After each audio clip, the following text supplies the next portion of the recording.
अनिरुद्ध, हम जब भी भिक्षा लेने जाते हैं तो कोई ना कोई अक्षय बुद्ध के विरुद्ध सुनना पड़ता है। बुद्ध तो गजराज की गरिमा से चले, और जिन सब ने उन पे मिट्टी फेंकी है, हाथ तो उनके मैले हुए हैं।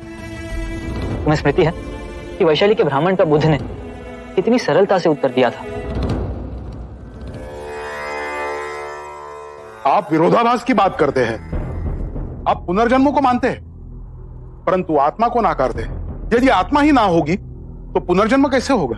सत्य कहा आपने, किंतु इसमें कोई विरोधाभास नहीं। आत्मा के बिना पुनर्जन्म हो सकता है। कैसे?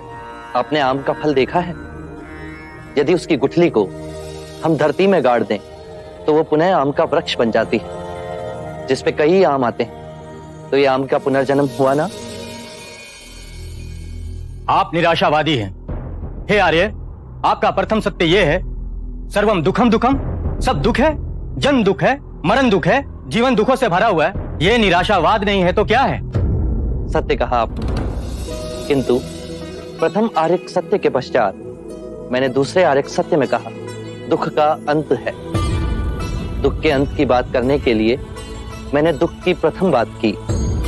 जो मार्ग दुख कैसे दूर किया जाए उसके बारे में बताता हूं। वो मार्ग निराशावादी कैसे हो सकता है? आप संसार को तोड़ने आए हैं, आप युवाओं को भिक्षु बनाते हैं। मैं संसार को तोड़ता नहीं, अपितु संसार के मिथ्य सुख को छोड़ जीवन के स्रोत तक चलने के लिए कहता हूं। इस पथ पर चलने के लिए बहुत शक्ति चाहिए। इस पर केवल महावीर ही चल सकते हैं। इस अथाह संसार में हाथ में भिक्षा पात्र लिए हर क्षण में स्वयं को केंद्रित करना नग्न तलवार की तेज धार पर चलने के समान। यदि कोई पुत्र जागा हुआ ना हो तो वह संभवतः परिवार का कल्याण कर सकता है, परंतु गहरी क्षति पहुंचाने की संभावना अधिक होती है। उसी प्रकार भिक्षु संपूर्ण संसार को अपना परिवार समझते हैं। एक जागा हुआ भिक्षु संपूर्ण संसार का कल्याण ही करेगा। ये सत्य है। आपने दिखाए अहिंसा के मार्ग पे चल सैनिक रक्षा करने की जगह सन्यासी बन गया है। न्याय करना चाहते हैं पर वो दोषी बन जाते हैं। सत्य कहा आपने, किंतु अहिंसा रूपांतरण है। हिंसा से हिंसा को समाप्त नहीं किया जा सकता। हिंसा प्रेम से समाप्त की जा सकती है, और यही प्रकृति का अटल नियम है।